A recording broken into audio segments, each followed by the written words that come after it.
What we've got here is failure to communicate. From sunny Southern California, we bring you Meet Bridget, a podcast for building confident communication and female badassery. We spotlight women who have bridged the gaps in their lives by building strong relationships and speaking their teenage dreams into reality. I made a huge connection in my life where my schedule was so regimented as a kid, with my mom being the dance teacher and stuff. Jessie Golden is a devoted mother, holistic health practitioner, Hatha yoga teacher, model, founder, and CEO of the gorgeous skin and body care line, The Golden Secrets. A portion of proceeds of The Golden Secrets goes towards one of 5 different charities based on current events and world need. And they use 100% natural, plant-based, non-GMO, sustainable, and fair trade ingredients. She's also the author of The Golden Secrets to Optimal Health, a guide in inner and outer wellness, which you will literally want to inhale once you've seen what a shining example of health she is, whether you find her on Instagram, her YouTube show, or her podcast.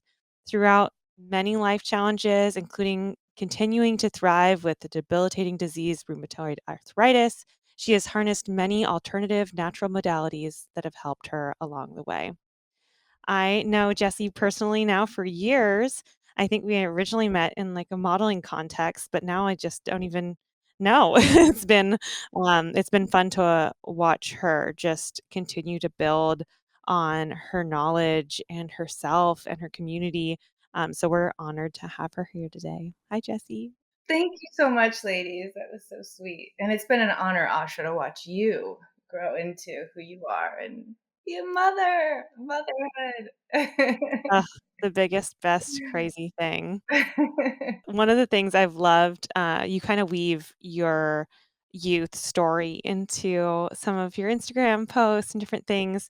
And I've loved especially like the little pictures that you've posted about growing up as a dancer. And I know, so your mom had a dance studio, right? Yeah, so my mom had a dance studio for 42 years. I tell people I literally grew up in the dance studio. Like, she tells me stories of how, I was literally in the little like rocking chair in the dance studio just watching before I could even walk. And I loved it, but I also, and I learned a lot of talk about foundational things. A lot of who I am came from the dance studio. The discipline, the hard work, the dedication, like all of that like was rooted into me. But just as you said in my intro, I was diagnosed with rheumatoid arthritis, which I'm sure we'll get into. And that's when I started being a little bit more gentle with myself, because up to that point, I was 29 when I got diagnosed. I had this very rigid, like dancer attitude, and dancers are tough. They're athletes, and they're really taught to ignore your body's signals and just keep going forward. And then on a more spiritual side, it was also really tough because I grew up in a dance studio where there was a mirror the size of the entire room. And so I got to judge myself, 24 hours a day. So my inner dialogue became very toxic.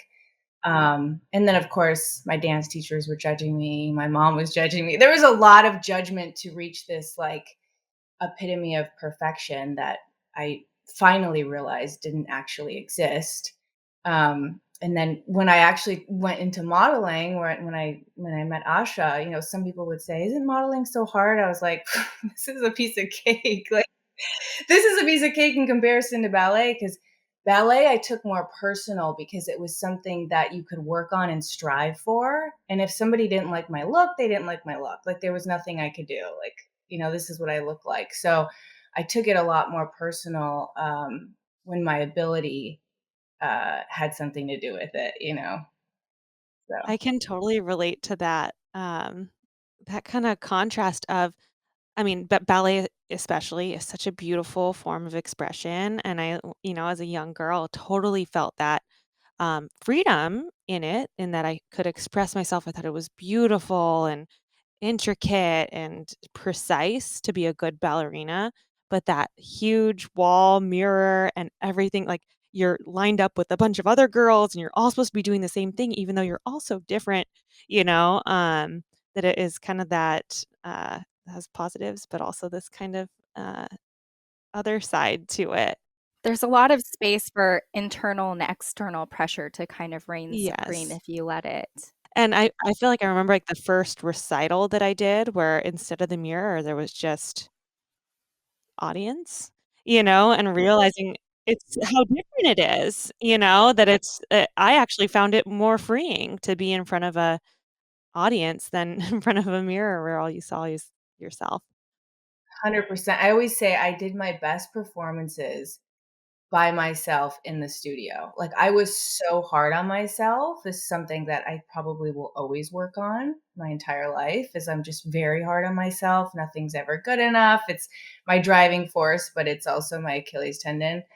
Um, but my mom would close the studio every night, so I would be stuck there late, and I would end up getting the dance floor to myself, and I would do some of the most amazing things in that room, and it was for me. Like, I didn't care if anybody saw me; it was just for myself. That's amazing. Were you, I mean, because you were exposed to it as, like, a baby, were you just always dancing for as long as you could remember, or do you remember, like, the point that you actually started? No, I don't remember starting. It was just like, it was just the way that my life was, and it was me, my mom, and my sister. My mom was a single mother. So it was a very feminine environment and very just dancery. Everything was dance. Totally. Is your sister older or younger? She's 5 years older. Older, okay. How was that dynamic growing up? You know what? We didn't have a good relationship. I think there was a lot of factors that go into it, but I've always kind of tried to like take that into consideration as being a mom. I don't think my mom had a lot of the tools on how to handle having another child. And long story short, when my mom got pregnant with me, they decided to move into like a new area, so they moved into a new house, which was like a bigger, better house. But my sister also lost all her friends and our cousins and our community, and she associated that with this baby in mommy's belly. So I really feel like she just didn't like me from the beginning. She kind of had this, love-hate relationship, and because she was 5 years older, there was kind of a big gap. So we were never really that close. In some weird ways, I kind of felt like an only child a lot of times. Was it, same dad or a different So father? same dad, yeah, and then same parents, and then my dad actually remarried. So I also have two younger brothers that are, Okay, yeah, gosh, 23 and 28.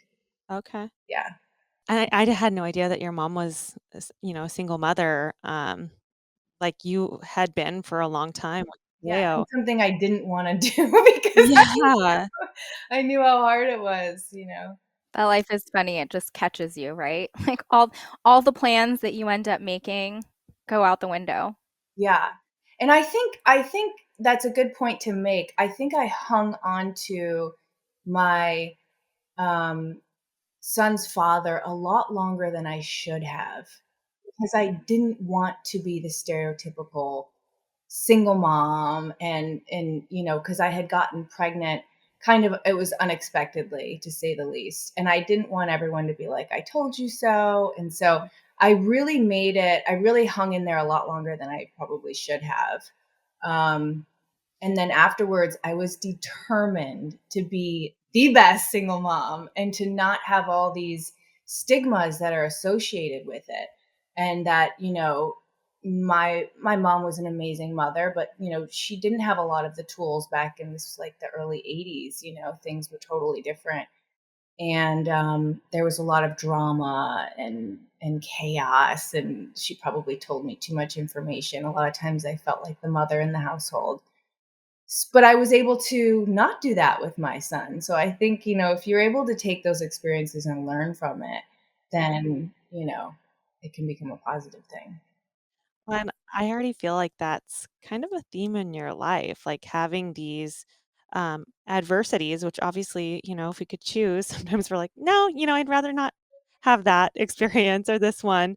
But, once you've been through it, being able to turn it around and really using it as a light and a guiding force in your life, like becoming such a wonderful, single mother for a long time for your son. And also, some of your health journey.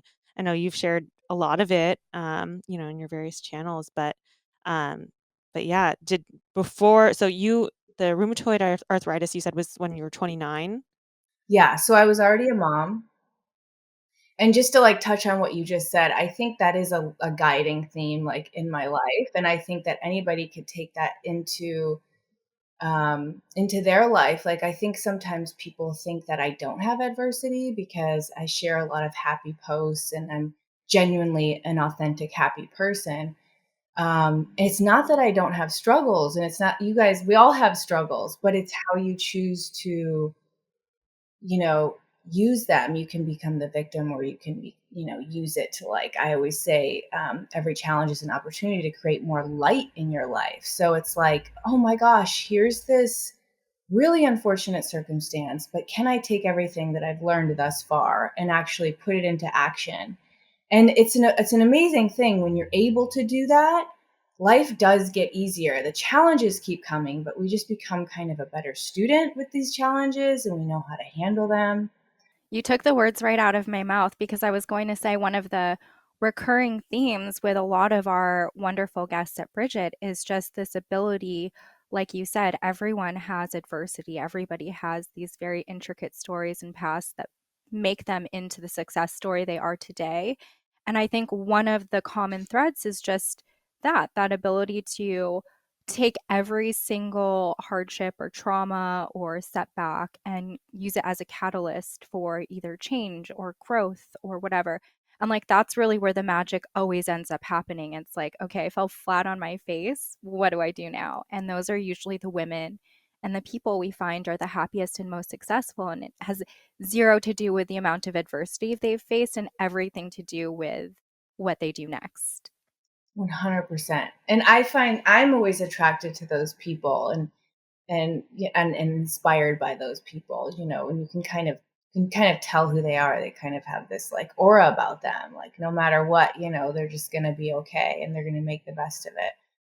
As a child growing up with a dancer mother, did you always have an interest in, like, health and, all of the different modalities that you do to support health? Did you have an early interest in that, or did that kind of sprout based on the arthritis diagnosis and everything? What were It's kind of interesting. So I grew up in Chicago, and the Midwest in the 80s. It was like meat and potatoes and like fast food, and everyone smoked in the house and drank a lot. Like it was not a very healthy environment.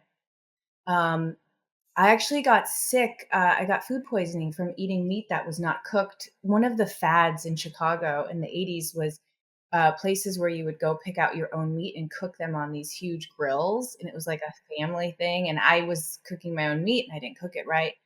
And I dreamt of like cows and I got sick. It was like the first time I had like thrown up in my life. And I, it was the first time I had made the connection that I was eating an animal, as crazy as that sounds. Because, when you're just raised in an environment, a lot of kids, like, we're not living on a farm, we're not killing our animals, you get your food out of the refrigerator and you don't really associate that. So I actually became like obsessed with PETA and animal rights, and was like creating arguments with everybody at the dinner table about trying to turn them vegetarian. And I mean, I went through so many very interesting phases that started really young. And I think one of the best things that my mom did is she allowed me to go through these crazy phases. Like that doesn't seem like a crazy phase right now, but literally my grandma said, if you don't eat meat, you're going to die, when I was 11 years old. Like that's how unusual it was to just want to not eat animals anymore, in 88.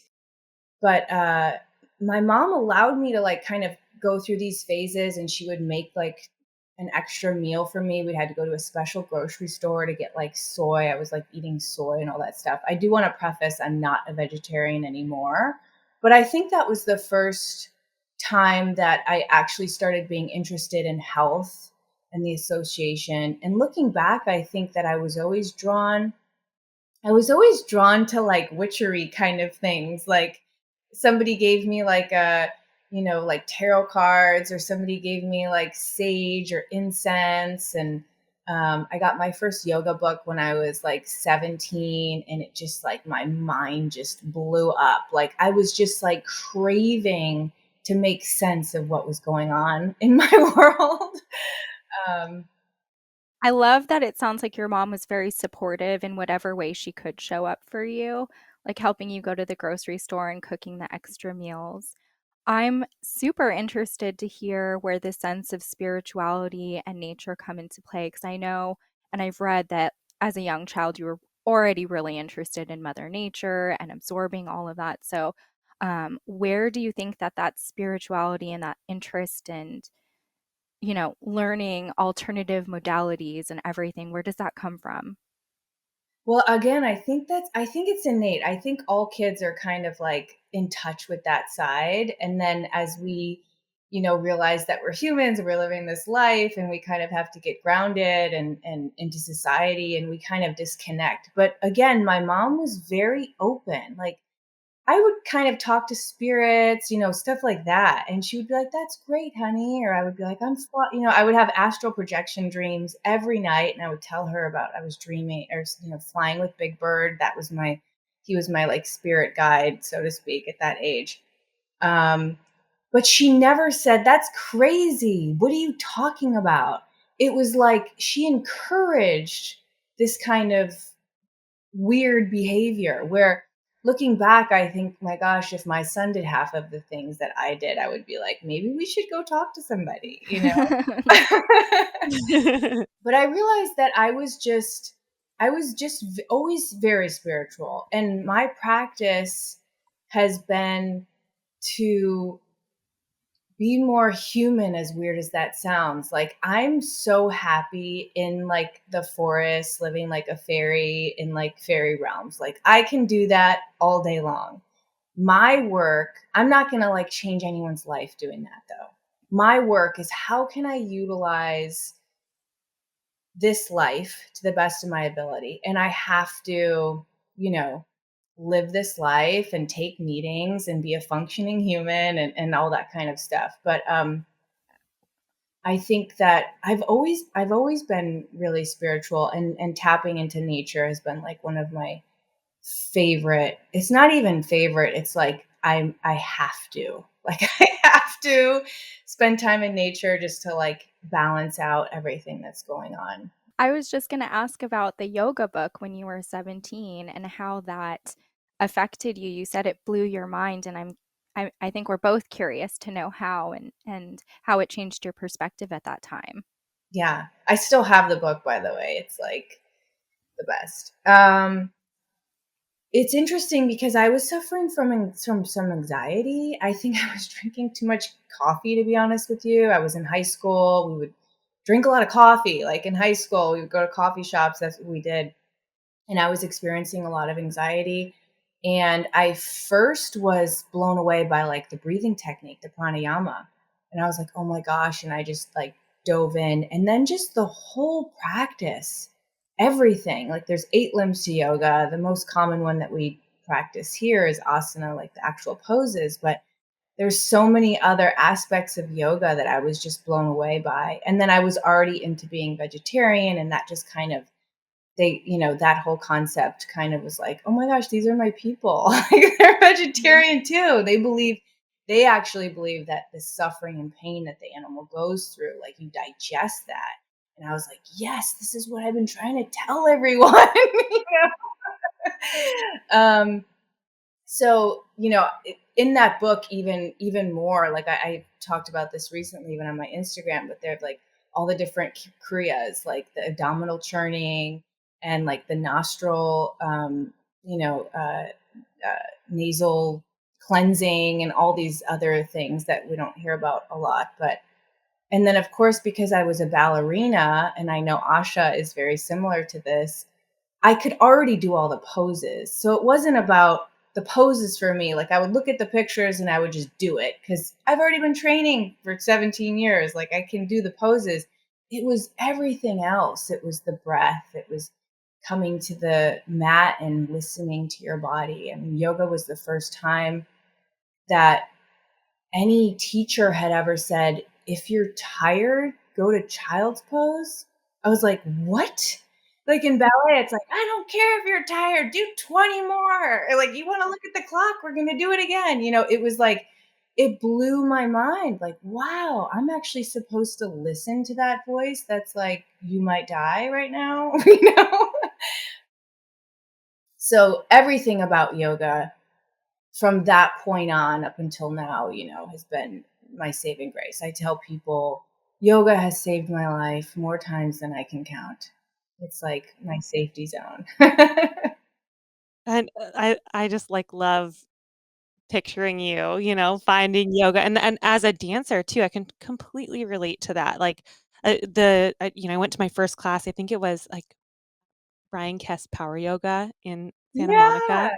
yeah. Like, and it was my first class. I was going with this girl from UCLA that was like a professional figure skater, and she's like, "I'm doing yoga to try to like just get healthier and have a little more perspective." She's like, "Come with me." So we went, and I just remember the first couple classes, I was like, "There's no mirror in here. Like, how does anyone know they're doing it right?" Like, how does anyone know their form? Like, they're saying, "Watch your form and do all these things." I'm like, "How am I supposed to tell? I don't have a mirror." You I know? get goosebumps, Asha. It's like exactly the same thing. It's so interesting because it's an introspective work, which is like complete opposite. It's so They're like, I encourage you to close your eyes, like, match your breath to your movement, and I was like, "What is that?" Like, breathing while I do these things? Because pretty much in ballet, when I'm doing hard stuff, I'm holding my breath. no Like, breath was never talked about. nothing, it was just suck it in and keep it there. Yeah. When most people, it's so interesting too, because I mean, obviously I work in healthcare, but like most people do not breathe properly. And I don't know where or how or why we've conditioned ourselves as a society to completely forget how to do the one basic thing that we're supposed to know how to do subconsciously. Literally, we do all the time. Voluntary and involuntary. So everyone's it's interesting. I don't remember. I might have even mentioned this in my book. It's like now it's not becoming as common, but it's okay if someone says, "Oh, I'm going to go outside and take a smoke break." And they're actually doing pranayama yoga. When you take a cigarette and you retain the breath and then you slowly exhale. But if you were to say, "I'm going to go outside and take a couple deep breaths," people would look at you like you're crazy. you know, or like, what's wrong? But if you actually just simulated like you were going to smoke, you would get a little pranayama in there and some oxygen to your body. I feel like you just have so many wonderful practices that you've just built into your life that you share with people, whether it's um, the way you move your body, the way you take care of your skin, obviously, all the beautiful like products you've developed. How early did you start kind of creating practice just of little things that you do to care for yourself? I mean, I think that started really young again with my mom. My mom was a great example of someone who really took care of herself. She's a Libra and she's like ruled by Venus, so she's like just this goddess walking all the time. Like I have to do my 5-step skincare thing, and I just like would watch her as a kid. She never said anything bad about herself. She never said anything bad about her weight or the way she looked, which was, looking back was like a really great example. So I think it started young. Like I loved having fun doing these little, what I called kind of girly things back then. And of course being a dancer, it's like you have to do your makeup and you're often with other women, and it's like a very communal thing. Like you braid each other's hair and you do each other's makeup, and it's this whole kind of tribal thing. So I think it started probably back then. And then as I became a mother, I realized the value of these self love practices, and how when I don't have this abundance of time to myself, how important they are, and how just 5 minutes of a little gua sha can like bring life back to me and like make me a better mom. And and then when I was diagnosed with rheumatoid arthritis, obviously it accelerated even more because without my health, I don't have anything and I'm no good to anybody, especially my son. So through that and through being a mother, I really learned the value of self-love. And and I don't think I had self-love before that.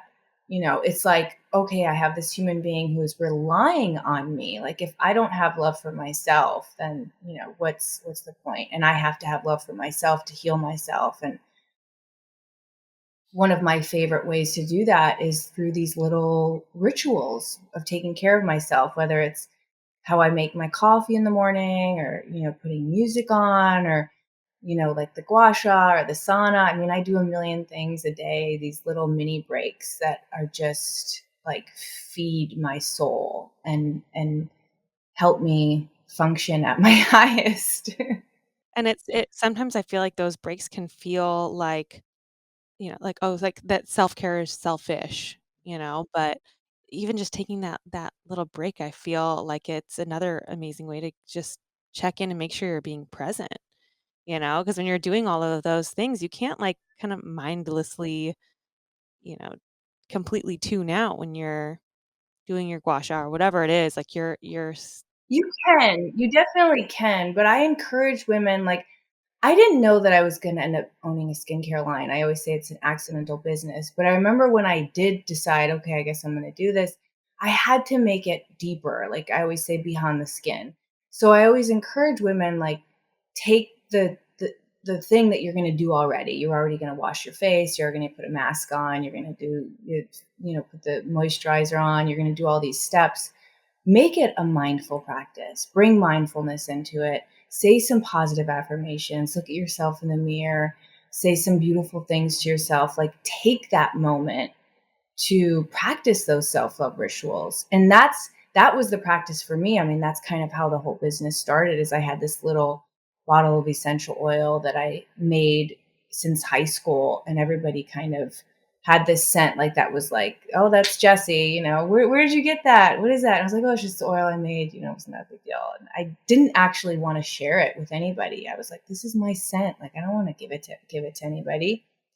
And then I realized, gosh, for like at that point, I've been like 15, 20 years, like I had this little bottle in my purse and throughout the day I would take it out and it was a moment for me to tune in with myself and check in with myself and see where I was at. And then on top of it, it was essential oils. Like back then, still some people are still using toxic perfumes, but that's a whole nother story. But back then, I just was like, essential oils weren't as common. They were more like the hippies that used it. But I also noticed that the effects of the essential oils would just kind of help bring me clarity and calm me down. And I also noticed people around me seemed to be better. And I was like, this is like something really special. I think I should share this with the world. That's kind of, how it started. It was like, well, my whole passion is to share these golden secrets because I had had a blog up to that point for a couple of years, which was just tools that worked for me, whether it was in parenthood or spirituality or yoga or beauty or whatever it was. And this was one of my favorite tools. So I was like, I have to share it. So, was the golden secrets before or after your rheumatoid arthritis diagnosis? So that's kind of what sparked the whole thing. So when I got diagnosed with rheumatoid arthritis, I I got sick really quick. It came on really quick. I think looking back, I went undiagnosed for a long time because I was kind of used to just not feeling great, like as a dancer and like as a single mom, and I was breastfeeding for 4 years. I was always like just tired, and I always had an excuse of why I just didn't feel great. And then when I finally got diagnosed, I spiraled and basically didn't walk for like a year of my life. I was 90 pounds. I was really bad. When I was able to recover from that, um, that's when all the yoga companies just started to come to birth. And I hit it just at the right time. I had just gotten my yoga certification and I stood out because people already knew me as a model, but now I was actually a certified yoga teacher. And these companies were looking for yoga girls. And a lot of people are like, yeah, I've done yoga. And like, they've never, And so because I was a teacher, it was just an easy way for me to say, I've actually done yoga, for a long time. So I was able to work with all these yoga companies. And then I ended up being able to shoot the cover of New York Times, and they shot all these athletes and they chose to use yoga as the cover, which was me. And I was shocked. Like, we didn't know that it was going to be. And then at the time there was Facebook, and I was getting all these messages of people saying, how did you do it? Like, they had seen me not being able to walk and like going through this horrible illness. Rheumatoid arthritis at that point was associated as like an old person's disease. Like, I was definitely not the face of rheumatoid arthritis. And I could not respond to everybody's messages, emails, this and that. And I was like, I have to write a blog post. Like, I just have to start sharing like what I'm eating, what I'm doing, what I did. Da, da, da. So I started the blog and I simultaneously started writing my book. It was like, I just had all this information inside of me that I felt like I had to get out. And I felt like I didn't go through this for nothing. Like, I can share this with other people and hopefully help, as many people as I can. So the blog came, that's when the blog came. I mean, I can actually really relate to this because I am 31 and this year I was diagnosed with ankylosing spondylitis, which is in the same family as rheumatoid arthritis. And it's not a sad story, but I also feel like at this age, you don't suspect that you're going to be going through something like this. And it did. It shook me because in all other areas of my life, like health and wellness is a very important thing. And I mean, you as a dancer and always being hyper aware of your body and, what you're doing, how did you go through that diagnosis mentally? Like, can you walk us through sort of like what started happening, what sort of tipped you off that you needed to be worked up for anything, and then how you got yourself through it mentally? Yeah, it was so humbling. I will say that. It is my greatest teacher and it humbles me every single day still. Um, Up until that point, I really thought I was bulletproof. And I had that mentality of when a problem comes at me, I'm just going to go at it even harder. And you can't do that with chronic disease because you'll just get worse. You actually have to like stop what you're doing and listen to what it's trying to like tell you or teach you. And the first ego check was I was actually getting my yoga certification when I got diagnosed. And it came on so quick. I was in a 4-month training program at Yoga Works. I had just met my peers. I got diagnosed, and it felt like the next day I couldn't walk. Like, I was just like the Tin Man. Like, I was like, but I had walked into this teacher training with my ego going, I already know all of this. I've been studying since I was 18. Just give me my stamp of approval so I could say I'm a yoga teacher. And then the universe had another idea. They're like, guess what? We're going to shut your body down, which is what you've relied on your entire life. And then we're going to actually make you sit on the sidelines and watch all your peers practice. And you're not going to be able to practice. And you're going to have to learn how to sit still with yourself and your thoughts and learn all the other limbs of yoga. So I literally had to talk to my teachers and ask them if I could maintain. And they said, of course, you can stay in the class, as long as you're there. And I couldn't physically do a lot of the asana practice. So a lot of my peers never even saw me practice yoga. I spent a lot of the time just sitting there watching the classes that were the asana part. But it was the first time in my life that I was really forced to listen to what was going on inside of my body. And I can't reiterate enough, but my entire life, I expressed who I was. I transmuted pain, energy, every single thing that I was going through dance. and movement. That's how I dealt with everything in my life. And now I couldn't move. And I was like, what do I do? Like, this is crazy. So I really dove into my yoga practice, and that's when I started also noticing that my inner thoughts were very toxic, and I was like judging myself a lot. So bringing mindfulness and making better agreements with myself. It's the first time in my life I had to ask for help from my community and my friends. That's one of the hardest things for me to do.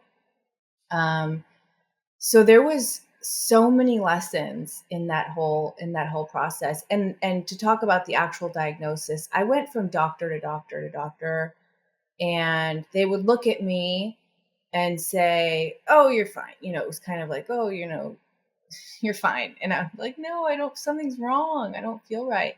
And I went to all different doctors. I went to Ayurvedic doctor, I went to homeopathic doctor, I went to holistic doctor, I went to regular doctor.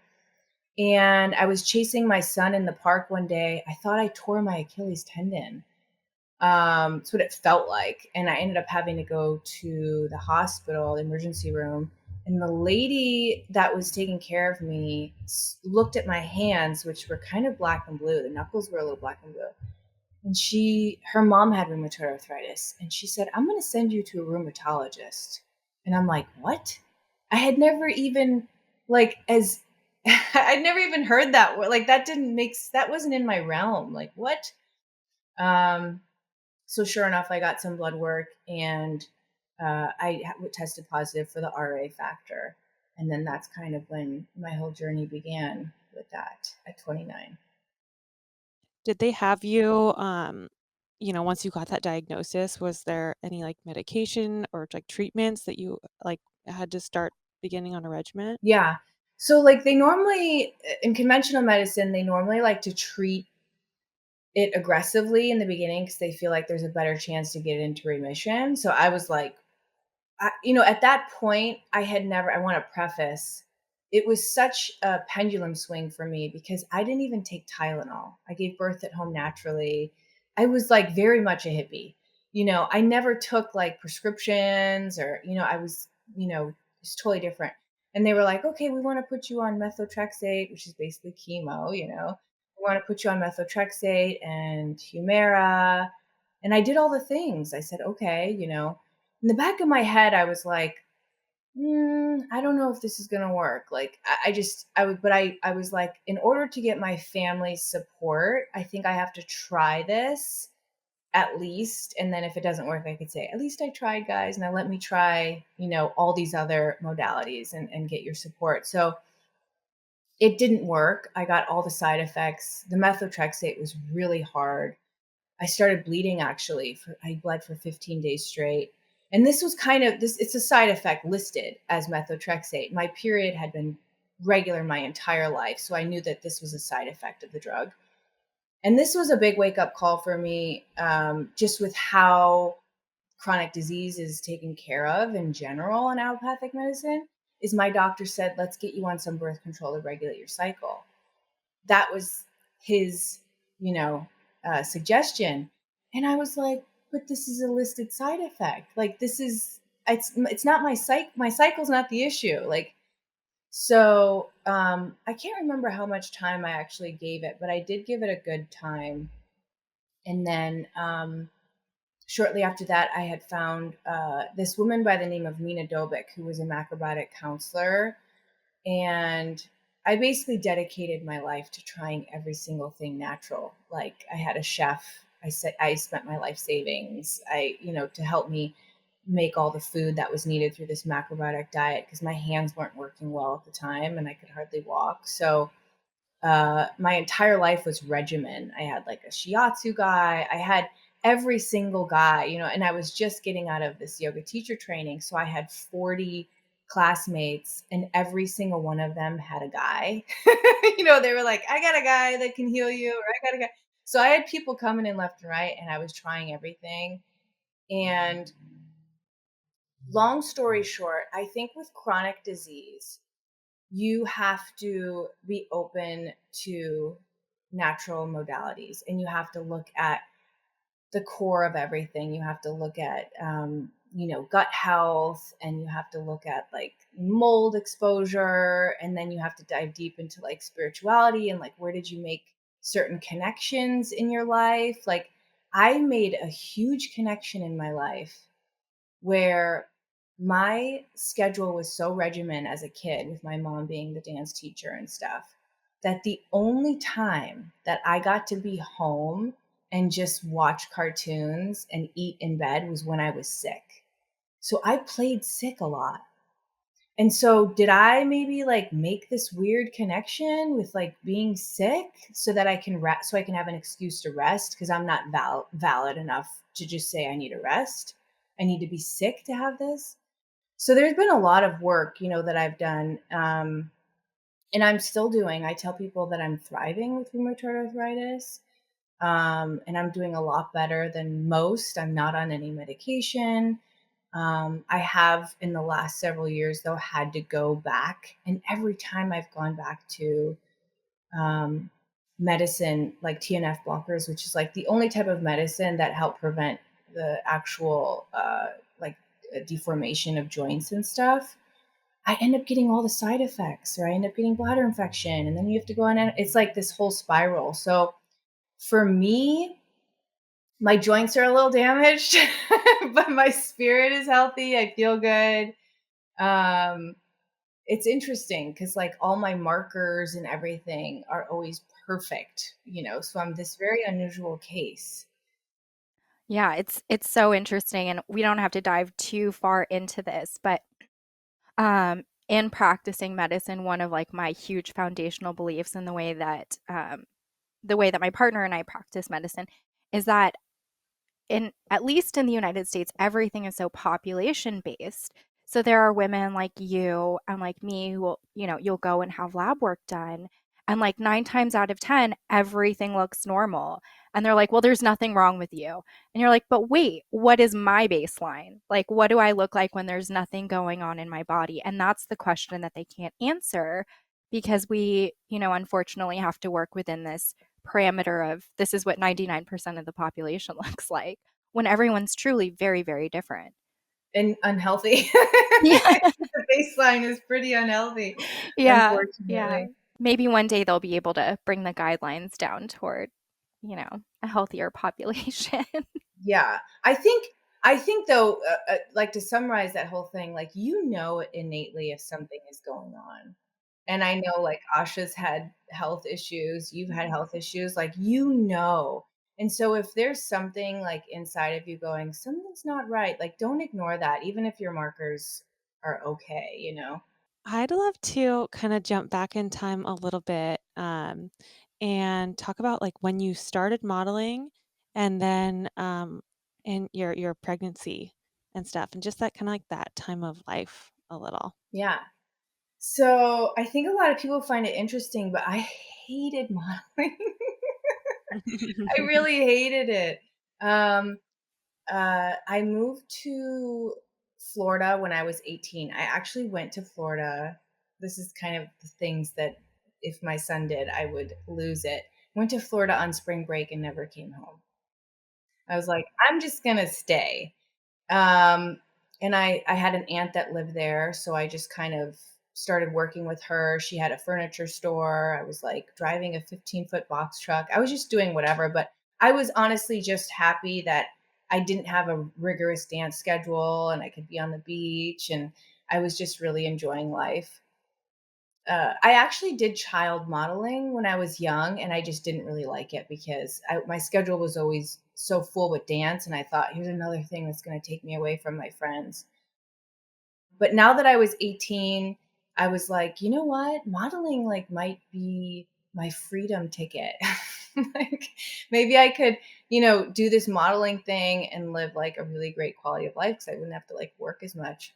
So I started modeling in South Beach, and things went great. I booked Abercrombie. It was like one of my first jobs, and then things just kind of started taking off. But I had such a hard time with the industry. I went to New York, and there, especially back then, was so not okay. Like, so not okay. I was going to nightclubs, with the agency. I was 18. I was going to nightclubs. There was, I was doing, go-sees, going to random older gentlemen's houses, like all over the, New York, like just showing up and doing like Polaroids. I mean, it was just not, everyone was very creepy. I didn't like it. And I quit.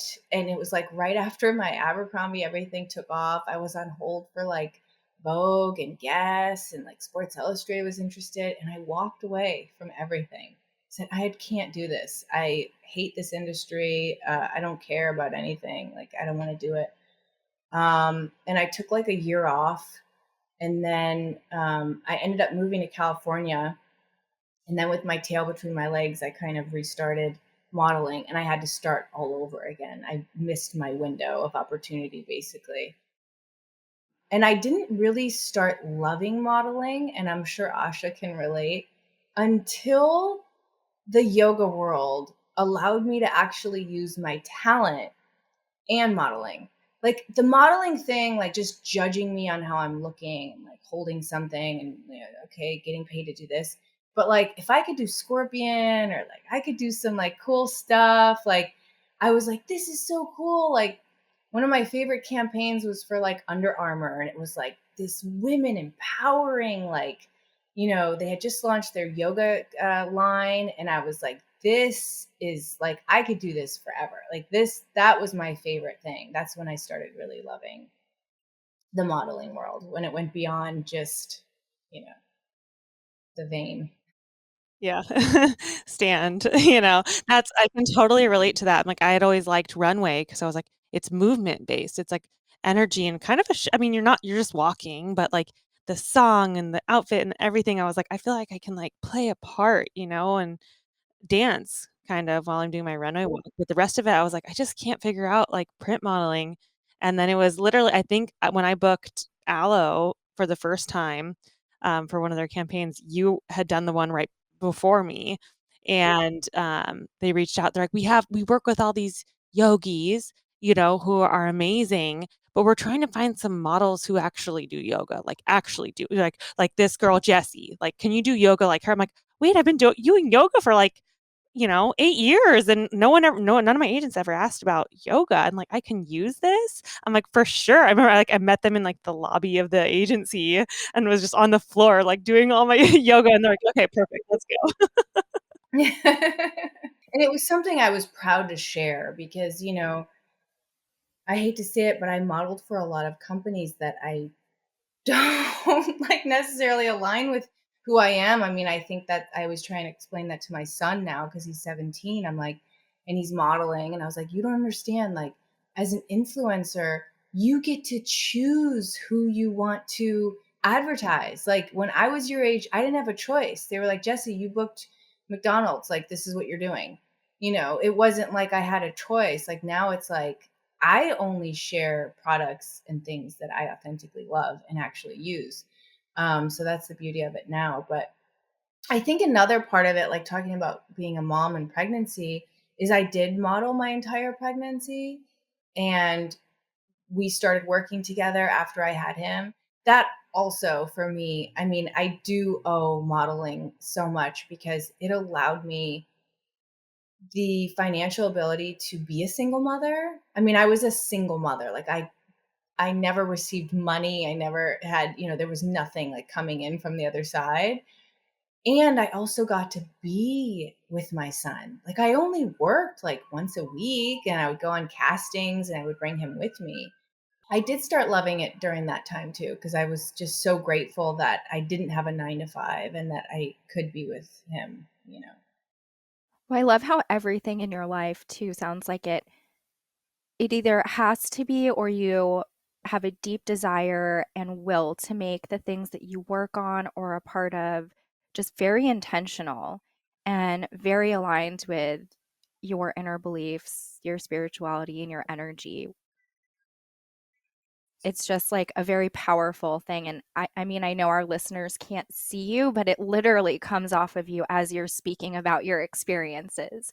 You're, like, birth story and everything is so incredible too. Like, I have so much respect for women who are able to have an unmedicated birth.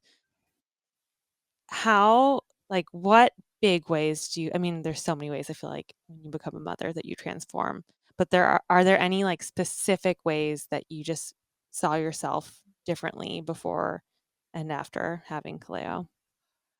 I say I came into my own when I became a mother. And I like make everybody around me like want to be a mom. Like I have so many friends that are like, I became a mom because you just made it so fun, but I tell people I didn't like necessarily want to have kids. Like it wasn't like, there's a lot of people that are like, I can't wait to be a mom. Like that wasn't me. I wasn't like it wasn't really on my mind. I wasn't really thinking about it.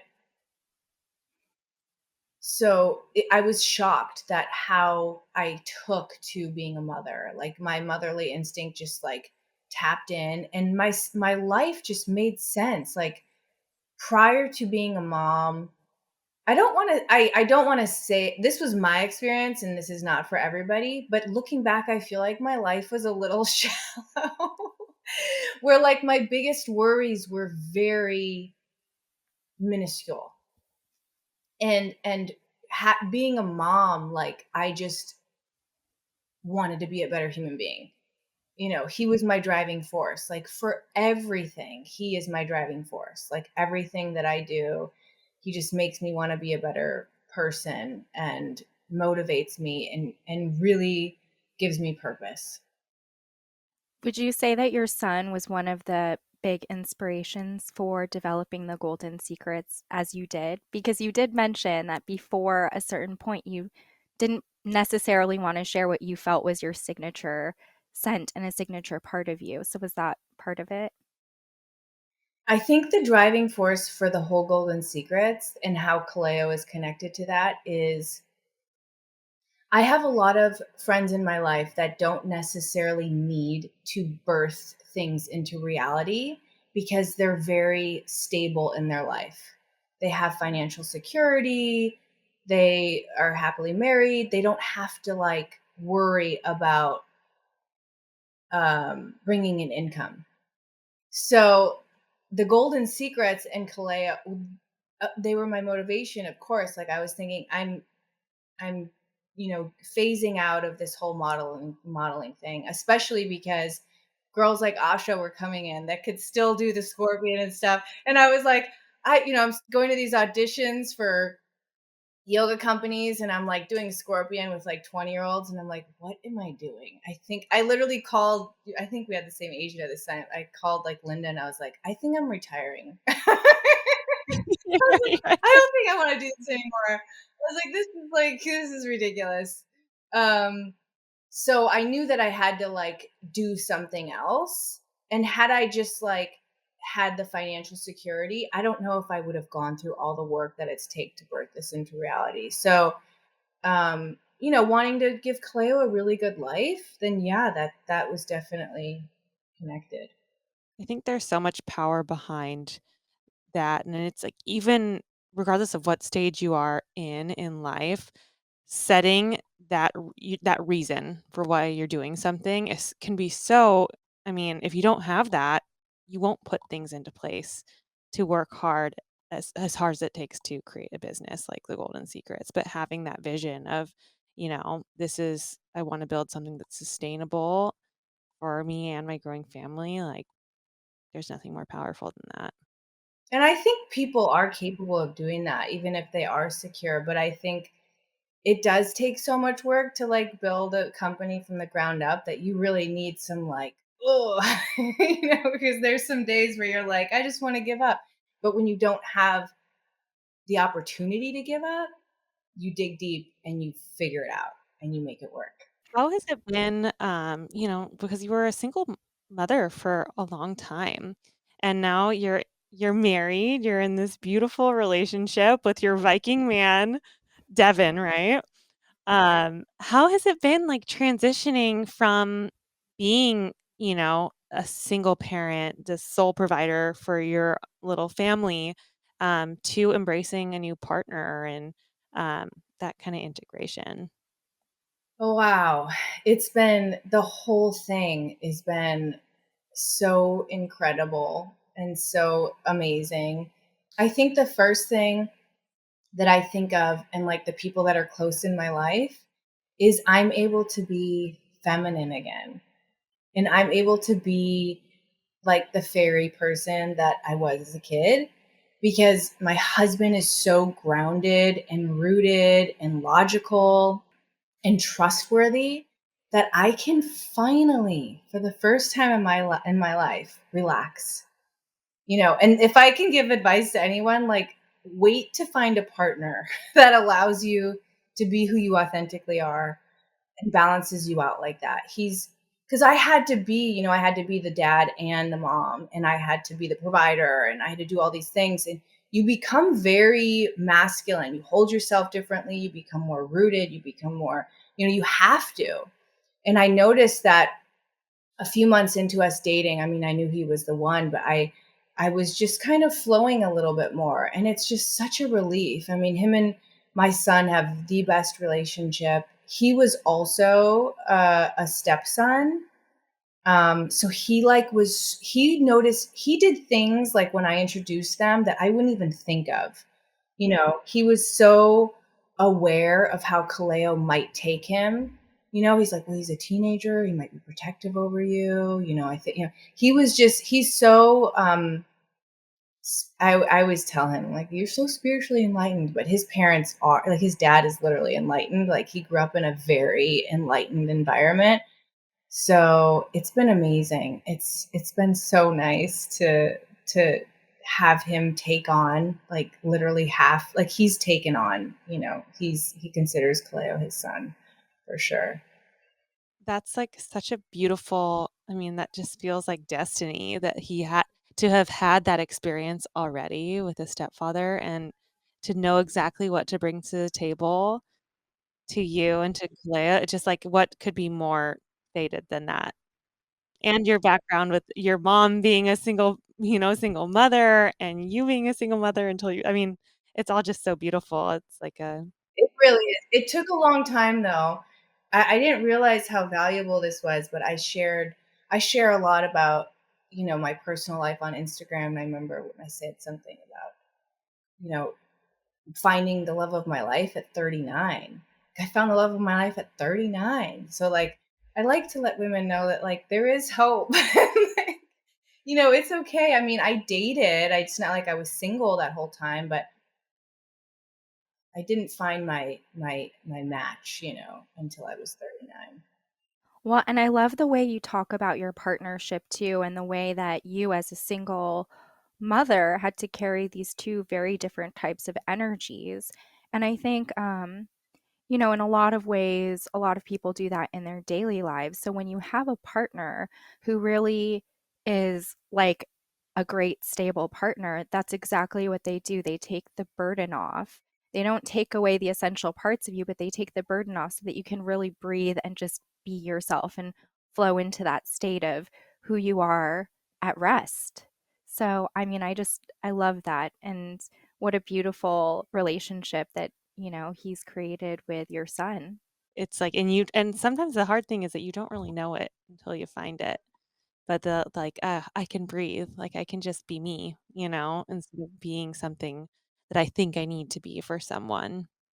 We really wanna prioritize just the realness of being women, whether it's talking about early on with our period starting, whatever, the experience of becoming a mom, birth, but also pregnancy loss, and how real it is. Are you comfortable talking a Yeah, little bit yeah, yeah, about yeah. No, I think, that's my saving grace is I had several girlfriends share their experience with me. So when it happened to me, I was able to draw from their strength. And I remembered how I viewed them in so much love and light and forgiveness, like going, what do you mean? Like, that's not your fault. Like, it's just how it's like, it's just not the right timing. Because they shared with me, I was able to handle the pregnancy losses. I've had two in the last year. with so much more grace. And so once I felt comfortable, I knew I was going to share. I was like, this needs to be talked about. Like when you read the statistics and how common it is, and how it's not talked about, and there's still like this stigma. It needs to be talked about, and almost as common as, getting pregnant. Like it's just like part of it. Like it's almost like getting your period. Like I even see a lot of people on this spiritual realm trying to do this work, and I don't like it. I see this thing of going, you just need to love yourself more, or you just need to heal the feminine divine from your grandparents, your mother.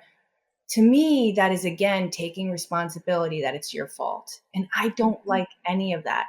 Sometimes you just have a bad egg and it's not the right time, and you just have to trust the process. For me, like, because I'm 42, it's like the statistics are like 1 in 7 eggs are good, I think is the statistic. So when my husband and I decided we were going to start trying, I haven't shared this publicly yet. So this is like this is the scoop right here.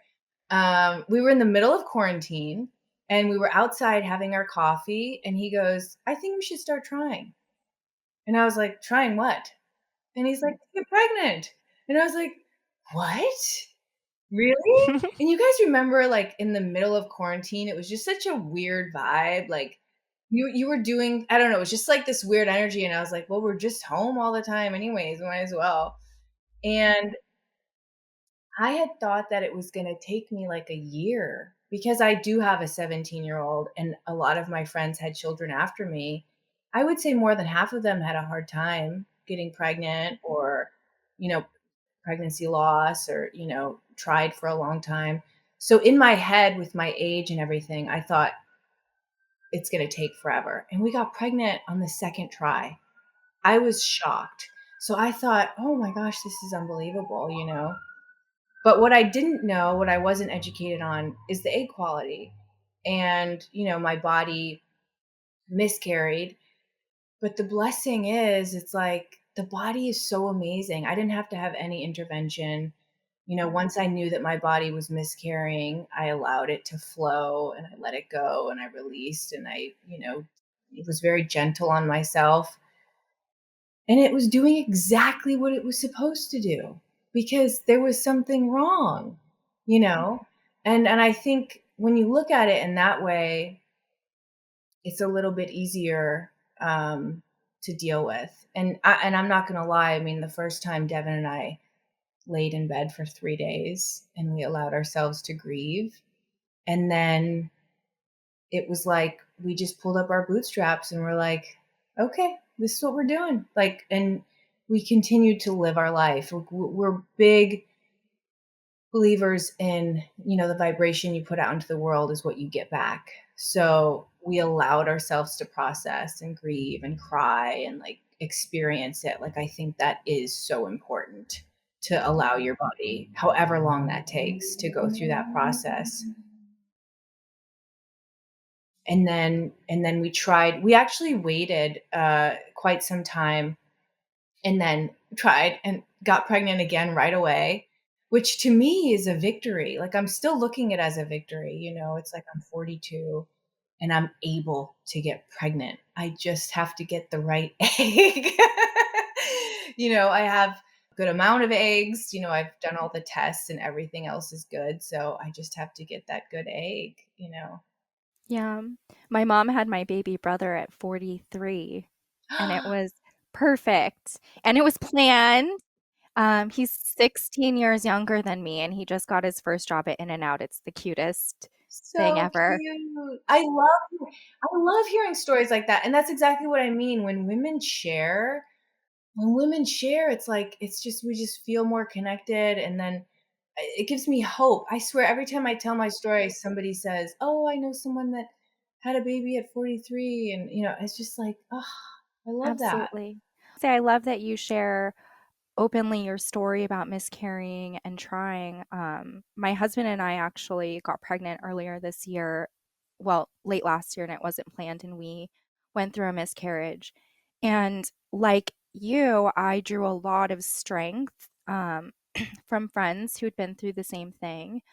But you definitely have to give your body the grace to feel it. I mean, Asha was there for me and was a very powerful reminder of, giving yourself the grace, not blaming yourself because it's a very natural thing to do. And, you allow yourself to go through that natural grieving process because it is a loss and that's part of processing it. And you have to, like with all things in life, really allow yourself to experience the low lows so that when the high highs come, they're really great. That's the whole part of the human experience, is the duality of it all, And I'm so sorry for your loss, but just hearing that, it's like, see, we're in the same tribe. Like, there's so many of us in this tribe. And I remember the first time it happened to me, I'm like, I didn't think this was part of my story. Like, I've been through enough. Like, I remember going, I got enough stories. Like, I don't need this experience too, but like maybe I do. Maybe I'm a catalyst to like help other women not feel so alone. And that's my driving force with, like we talked in the beginning, like if something challenging in my life is going to happen, I'm going to share how I'm going to get through it, and hopefully it will inspire somebody else, to better able to go through their life. I this could be a totally weird analogy, but I keep just thinking of your beautiful little essential oils, scent, and initially thinking like, but this is my thing, and like maybe I shouldn't share it. And then realizing that like, this helps me so much. Like, why wouldn't I share it? And I think that in so many of, ironically, our trials, that aren't as beautiful and nice smelling as like our essential oils might be, our trials can sometimes feel like this is my thing, unfortunately, this is my thing. But the beauty in it and what keeps us like moving and really like, I mean, I feel like adds so much significance hearing both of your stories and experiences. Like they're so unique. Each different story and trial is so unique. But to be able to share them, it's like, okay, well, then we can all kind of bear it together. Yeah. And then it becomes something kind of really beautiful. I do have to say, I've been working on this thing lately, I noticed it a couple years ago, not to attach myself to my disease of rheumatoid arthritis, not to attach myself to challenges. I don't even like to say I am resilient anymore, because I feel like then life gives me things to prove to myself that I'm resilient. Dr. Zach Bush said something about that with his wife. Like you're in the medical field, like there's people like what you end up going into is like what you are good at. Like it's really interesting. Like if you're a little healer, then you're going to go into the medical. You like taking care of people. And there's this whole thing of like, it's so interesting how what you say, life kind of brings back to you. So I don't want to attach. I keep telling the universe, like, I'm good. I've had my lessons. Like, I don't need any more lessons. I can have all grace and ease from here on out. I will create so much light through grace and ease. I don't need any more challenges. So, Well, as much as I feel like we could just like have a girls' night and just chat all night, like break out a little wine and hang out, I guess we should kind of transition towards the end of our episode. But before we go into like our fast five and everything, we are a podcast and organization about confidence and communication.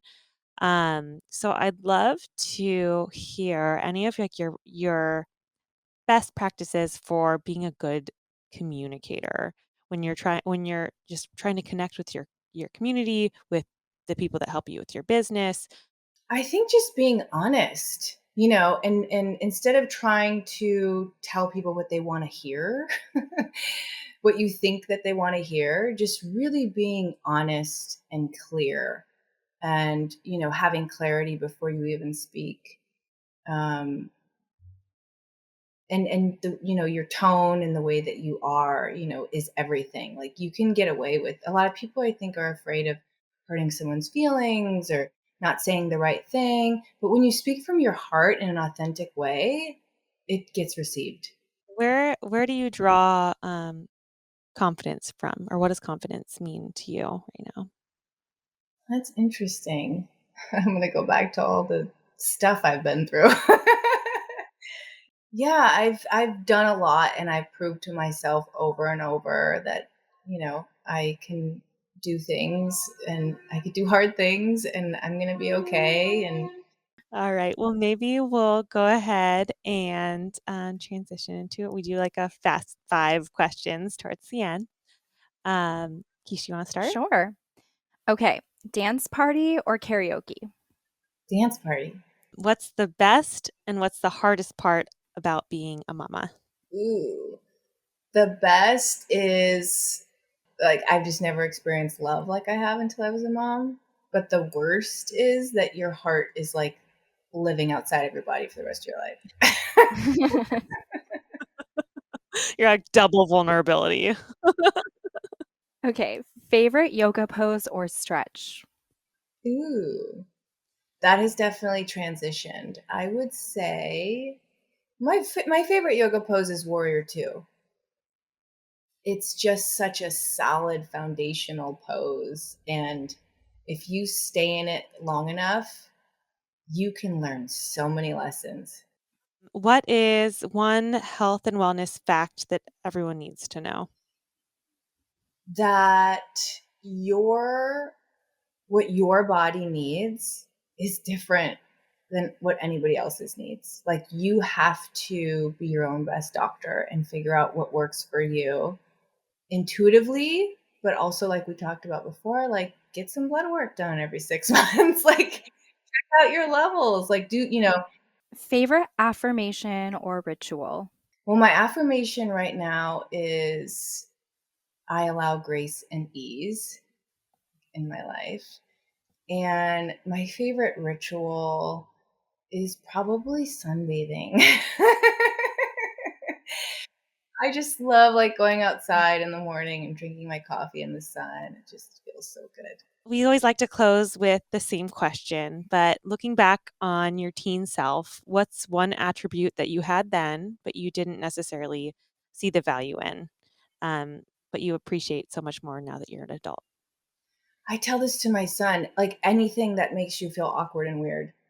Like, I, hated my nose. I hated my smile. I critiqued everything about myself. And now I realize that those are my superpowers.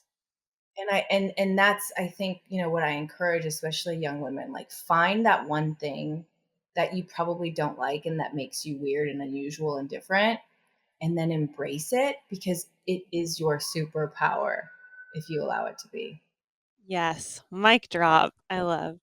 Thank you so much, Jessie. This has been such a treat. Your energy is just so infectious and so beautiful and light, and there's so much grace and ease about you.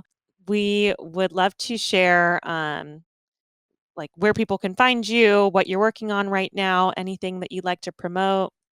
Well, thegoldensecrets.com is my website. And then on Instagram, Jessie Golden is where I share most commonly. I'm on all the things, even TikTok, guys. I started that during quarantine. And then at the Golden Secrets Instagram. Perfect. All right. Well, thank you, Jessie. Thank you so much for spending the evening with us. And that's our show. If you liked what you heard today, please like, subscribe to, follow, and share Meet Bridget with your circle. The best way to help our work here is to rate and review our podcast. We're listening and constantly working to build something helpful for you. Catch you next time. Did you have an awesome time? Did you drink awesome shooters and listen to awesome music and then just sit around and soak up each other's awesomeness?